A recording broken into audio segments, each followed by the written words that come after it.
Me, Research Coordinator at the Institute for Gender Policy Reform. Honestly, if men actually wanted healthy relationships, they'd be willing to do the emotional labor required to process conflict instead of running away like children. That's what I tell myself anyway as I'm reviewing these new survey results that just came across my desk. The numbers make absolutely no sense. We commissioned this study specifically to document emotional abuse patterns in heterosexual relationships. It was supposed to prove what I already knew from years of advocacy work and organizing consciousness-raising groups.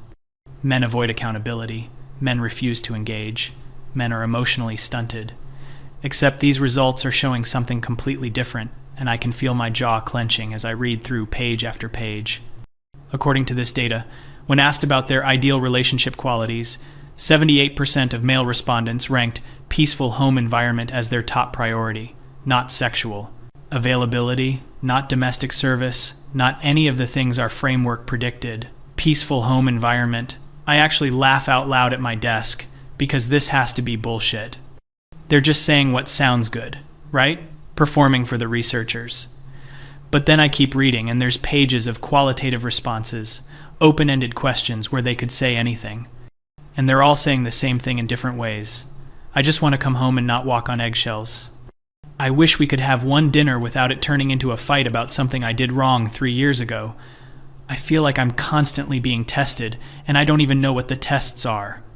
I'm getting actually angry now, that familiar heat in my chest.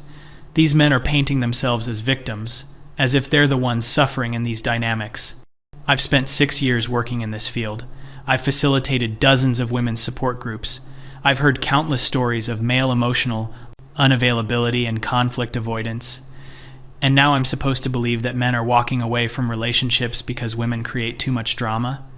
That's literally just the patriarchal narrative repackaged. I fire off an email to the research team asking about methodology, sample bias, question framing. There has to be an explanation for this. While I wait for their response, I pull up our database of interview transcripts from the previous study. We did in-depth interviews with men who'd left long-term relationships. At the time, I'd coded most of these as demonstrating classic avoidant attachment and commitment phobia. But now I'm reading them again with this new survey data in my head. She would bring up things I said months ago, exact quotes, during every argument. I started just agreeing with everything because disagreeing meant 4 hours of circular conversation. She told me I was gaslighting her when I said I didn't remember conversations that apparently proved I was inconsiderate. Every day I came home to a list of ways I'd disappointed her. I remember dismissing all of this as male fragility when I first coded it. Men who couldn't handle being held accountable for their behavior. Men who wanted to avoid growth and discomfort. But there's this one interview I keep coming back to. The guy was a high school teacher. Married 8 years, 2 kids. He described coming home every day with his stomach in knots. Not knowing what mood he'd encounter, what historical grievance would be litigated that evening.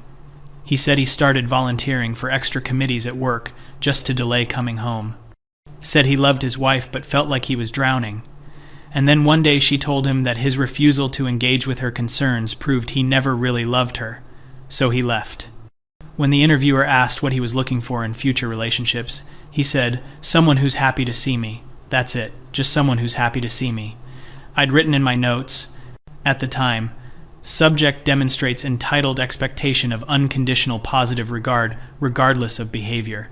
Reading it now, something feels off about my interpretation. My phone buzzes. It's Sarah from the Women's Advocacy Collective asking if I'm coming to Friday's meeting. We've been planning an action targeting a men's rights organization that's been gaining traction on campus. They're spreading rhetoric about how men are unfairly villainized in relationships, which is exactly the kind of backlash narrative we exist to combat. I text back, yes, obviously, then return to the data. The research team responds to my email with a detailed methodology breakdown. Everything looks clean. Representative sample, validated instruments. They also mention they're finding similar patterns in the follow-up focus groups. Men consistently describing hypervigilance in relationships, constant monitoring of partner's emotional state, fear of saying the wrong thing.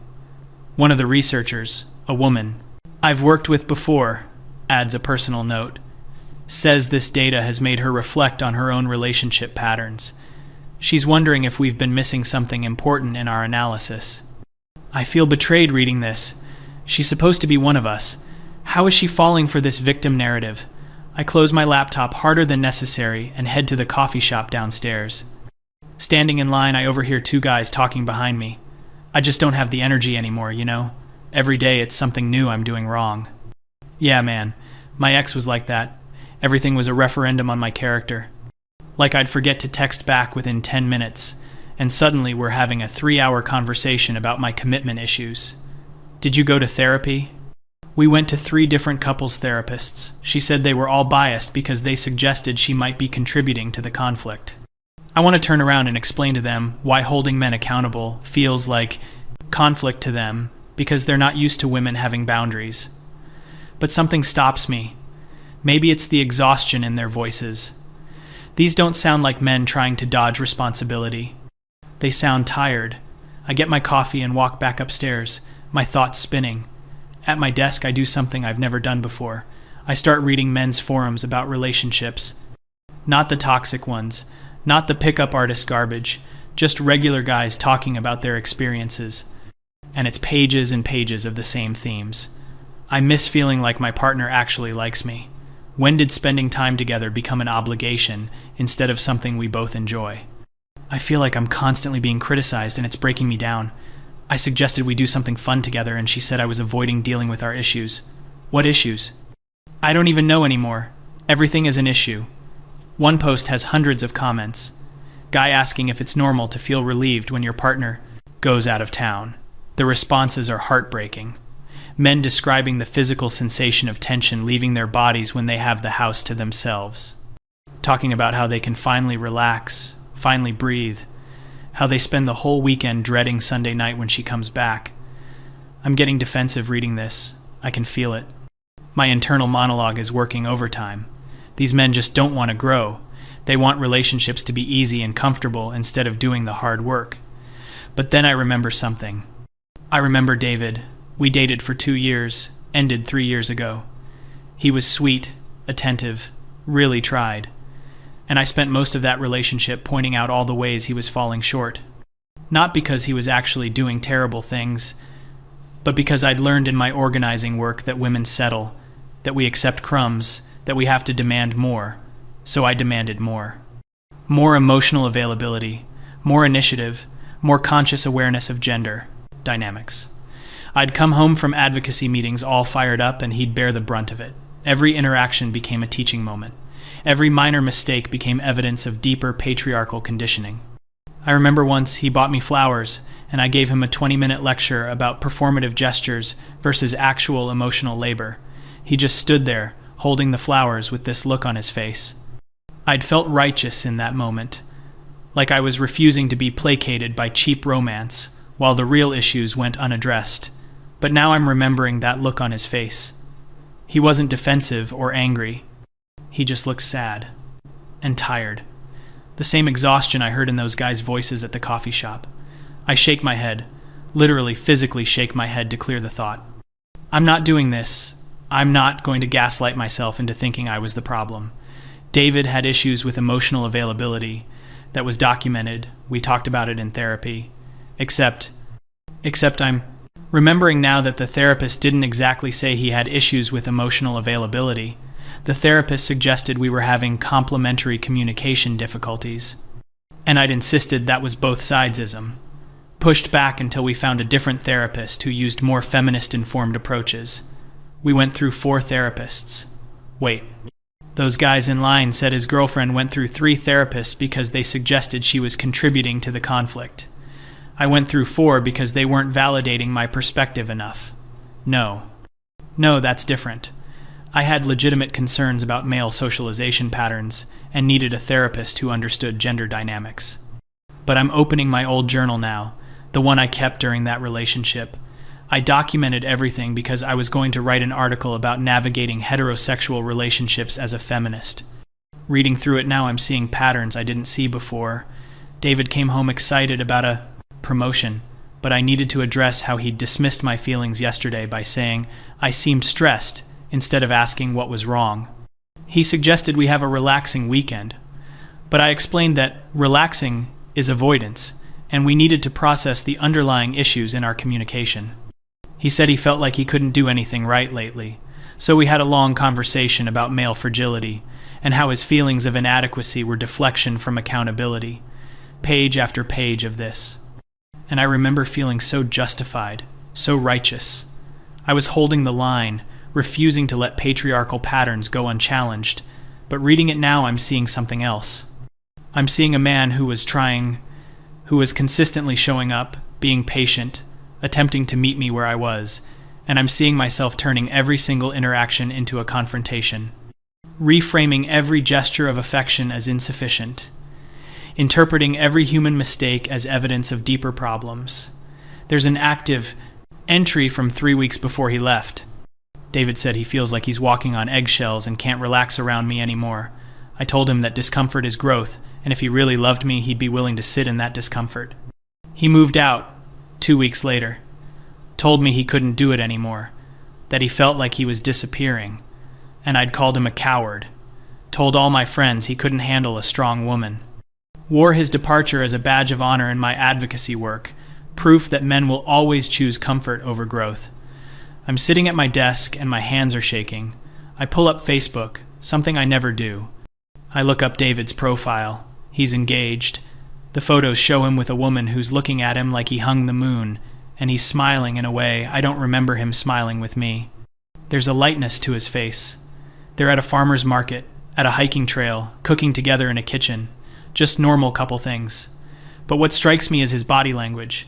He looks relaxed, open, happy. I scroll back through our old photos together, find one from a camping trip we took about a year before the end. I'm smiling at the camera. He's smiling too, but it doesn't reach his eyes. And his shoulders are slightly hunched, like he's bracing for something. How did I never notice that? I click back to his recent photos. There's one with a caption from his fiancée, grateful every day for a partner who makes life feel easy and joyful. Easy and joyful. I would have scoffed at that before. Relationships aren't supposed to be easy. They're supposed to challenge you. But what if I'm wrong? What if I've been wrong about all of it? My chest is getting tight. I go back to the survey data, the interviews, reading with new eyes. These men aren't describing a desire to avoid accountability. They're describing a desire to stop being treated like adversaries by the people who are supposed to love them. They're describing relationships where affection is conditional on perfect behavior, where every flaw is examined under a microscope, where they can never just be human. One respondent wrote, "I started therapy because she said I needed to work on myself, and my therapist helped me realize the relationship was actually abusive. I was just conditioned to think men couldn't be victims of that." I'd flagged that response as problematic when I first read it, men co-opting abuse language to avoid accountability. But what if he was telling the truth? What if his relationship actually was abusive? What if constant criticism, moving goalposts, historical record-keeping of minor mistakes, refusing to acknowledge positive efforts, creating an environment of hypervigilance, what if those things are actually abusive regardless of the gender of who's doing them? I think about the women's groups I facilitate. We spend hours validating each other's grievances against male partners, and there are real issues, real problems. I'm not denying that, but I'm thinking now about how we frame everything. A man who wants alone time is avoidant. A man who doesn't want to process a conflict for the 4th hour is stonewalling. A man who can't read our minds is emotionally incompetent. A man who gets frustrated is unable to regulate his emotions. But when we want alone time, we're setting boundaries. When we want to process a conflict for hours, we're doing the emotional labor. When we expect them to know what we need without saying it, we're exhausted from having to explain everything. When we get frustrated, we're rightfully angry at patriarchy. I feel sick, actually physically nauseous, because I'm seeing now that I've built an entire framework that makes it impossible for men to do anything right, and I've been so sure, so absolutely certain that I was on the right side. That my anger was righteous, that my demands were reasonable, that men's resistance was proof of their refusal to grow. But what if their resistance was just self-preservation? What if I've been the abusive one? The thought hits me like cold water. I remember a fight David and I had about dishes. He'd washed the dishes but hadn't wiped down the counters. and I'd turned it into an hour-long conversation about mental load and how his inability to see the whole task was a perfect example of how men are socialized to do the bare minimum. He just stood there taking it, and then quietly said, "I thought I was helping," and I'd said, "Helping implies it's my job and you're assisting. This is exactly the problem." He didn't wash dishes again for a week, and I'd complained to my friends about weaponized incompetence. But now I'm seeing his face in that moment. He looked like a child being scolded. And I'd felt powerful, righteous. I was educating him. Except I wasn't educating him. I was breaking him down. I'm crying now, actually crying at my desk. I pull up my email and look at messages from ex-partners over the years. There's a pattern I never noticed before. They all start out enthusiastic, affectionate, trying, and they all slowly start using careful language. "I understand you're upset. I hear what you're saying. You're right, I should have thought of that." They're not actually engaging anymore. They're managing me. And eventually they all stop even doing that. They just go silent and leave. And every single time I've blamed them, told myself they couldn't handle a strong woman, couldn't handle being held accountable, couldn't handle real intimacy. But what if the truth is they couldn't handle being in a relationship where nothing they did was ever good enough? Where every day brought new evidence of their inadequacy, where love was conditional on meeting an impossible and ever-changing standard. I think about my friend circles, the women I organize with. We all have the same stories. Men who couldn't handle us, men who refused to grow, men who chose their comfort over our needs, and we validate each other, endlessly. But what if we're all doing the same thing? What if we've created an ideology that allows us to be terrible partners while feeling morally superior about it? I'm thinking about James, who I dated for 6 months last year. Sweet guy, really gentle. I ended it because he wasn't challenging me intellectually. But what that actually meant was he didn't want to debate gender politics every night. He wanted to watch movies and cook dinner and go for walks. And I'd felt like that was settling. Like I deserved someone who would engage with my ideas. But now I'm realizing he was engaging with me as a whole person, wanting to build a life together. And I was so obsessed with having deep conversations about systemic issues that I couldn't see the depth in simple companionship. He's married now too. I saw it on Instagram a few months ago. His wife posted a picture of him making breakfast with the caption, "This man makes every morning better." And I'd rolled my eyes. Such low standards, celebrating basic adult tasks. But she looked genuinely happy in that photo, and so did he. They were in their kitchen in pajamas, and they were both laughing. When was the last time I laughed like that with a partner? I honestly can't remember. Every relationship I've had has been intense, serious, fraught. I've worn that as a badge of honor. Proof that I'm not shallow, that I care about real issues. But what if I've just been making myself and everyone around me miserable? The survey data is still open on my screen. There's a section I skipped over before about what makes men feel loved. The top answers are straightforward. Physical affection, words of affirmation, quality time, feeling appreciated. Basic stuff. And I remember thinking when I first saw it how simplistic male emotional needs are. But reading it now, I'm struck by how I've withheld all of those things. I've treated affection as something men have to earn through perfect behavior. I've been stingy with appreciation because I didn't want to reward the bare minimum. I've turned quality time into processing sessions. I've replaced words of affirmation with constructive criticism because I believed that's what growth looked like. That's what refusing to settle looked like. But what if it just looks like emotional starvation? I'm full on sobbing now, trying to be quiet because I'm still at the office. I think about all the men I've hurt, all the men I've blamed, all the men I've held up as examples of why heterosexual relationships are fundamentally broken under patriarchy. And they were just human beings trying to love me, trying to build something good. And I systematically destroyed it while telling myself I was holding them accountable. There's a memory surfacing that I've suppressed for years. My dad, pulling me aside at Christmas 4 years ago, asking gently if I was happy, saying he was worried because I seemed angry all the time, and I'd snapped at him, told him my anger was justified, that he, of all people, should understand given how much emotional labor Mom does. He just nodded slowly and said, "Your mother and I have been married 36 years because we decided to be on the same team." And I thought he was so naive, so unconscious of the real dynamics. But they're happy. They genuinely enjoy each other. They laugh together every single day. When was the last time I laughed with someone I was dating? When was the last time I treated a partner like we were on the same team instead of adversaries? I pull up the folder with interview transcripts again, really reading them this time. There's one that guts me. The interviewer asked, "What's your happiest relationship memory?" And this guy, who'd been describing years of walking on eggshells with his ex-wife, said, "The first 3 months before she decided I needed improvement, when she used to smile when I came home." That's it. That's his happiest memory. His partner smiling when he came home. The bar was on the floor. And men still couldn't clear it in these relationships.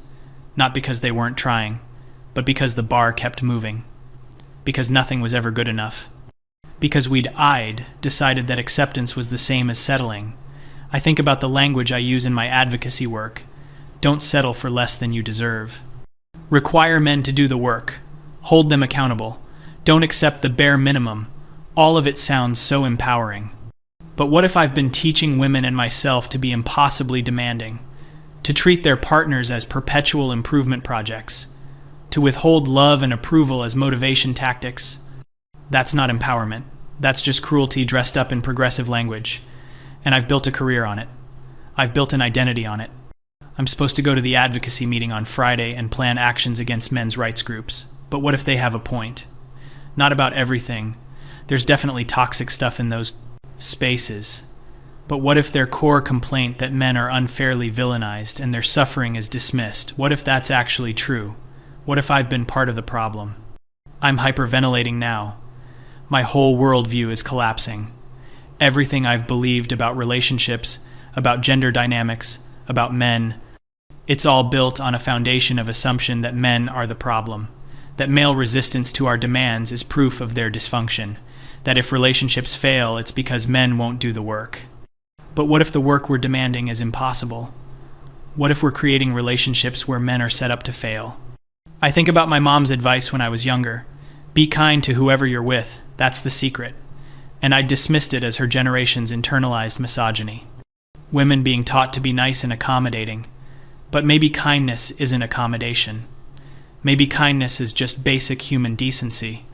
Maybe treating your partner with gentleness and appreciation and grace isn't settling. Maybe it's the actual foundation of sustainable love. I look at my calendar and see I have a coffee meeting tomorrow with a new member of our advocacy group. Young woman, just out of college, bright and passionate. She reminds me of myself 10 years ago, and I'm supposed to mentor her. Teach her how to navigate heterosexual relationships without compromising feminist principles. But what am I going to tell her now? Don't do what I did. Don't spend years making good men feel like they're fundamentally broken. Don't build an ideology that makes lasting love impossible. I don't know what to do with this realization. It's too big. It means everything I've built my adult life around is wrong. It means I've hurt people I loved. It means I've been the toxic one. I'm the common denominator in all these failed relationships. And I've spent years blaming everyone else. Telling myself men just can't handle strong women. But strength isn't the same as cruelty. Having standards isn't the same as having impossible standards. Asking for growth isn't the same as demanding perfection. I've confused all of those things. I've weaponized therapy language and feminist theory to justify being someone no one could ever make happy. Because deep down, I don't think I believed I deserved to be happy. I believed I deserved to be right. And I've sacrificed actual love and connection on the altar of being right. The survey data is still on my screen. Men just want peace. They want to come home to someone who's happy to see them. They want to feel appreciated. They want to stop walking on eggshells. They want relationships that add to their lives instead of draining them. That's not patriarchy. That's not fragility.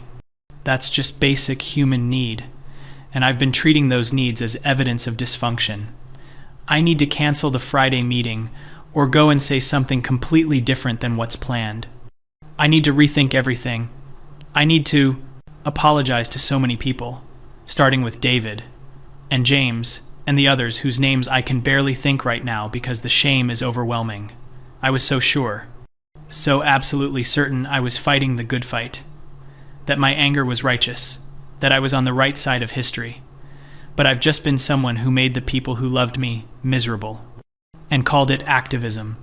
The sun is setting outside my office window. I need to go home. I live alone. I've always told myself it's because I refuse to compromise my standards. But the truth settling over me now is that I've driven everyone away, and then blamed them for leaving. I close my laptop. My face is wet with tears, and I don't care who sees. For the first time in years, I'm seeing clearly. And what I see is that I've been wrong. About everything. About men, about relationships, about myself. I was the problem. I was the toxic one. I was the source of all that dysfunction I spent so much energy documenting and analyzing, and now I have to figure out how to live with that, how to be different, how to actually become the person I thought I was, someone who makes the world better instead of making the people in it miserable.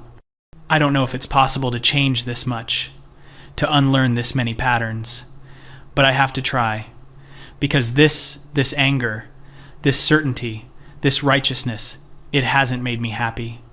It's made me alone, and it's hurt people who deserved better. The elevator doors close, and I see my reflection. I look exhausted, and I realize I've been exhausting to be around. No wonder they all left. No wonder they chose peace. I denied them any.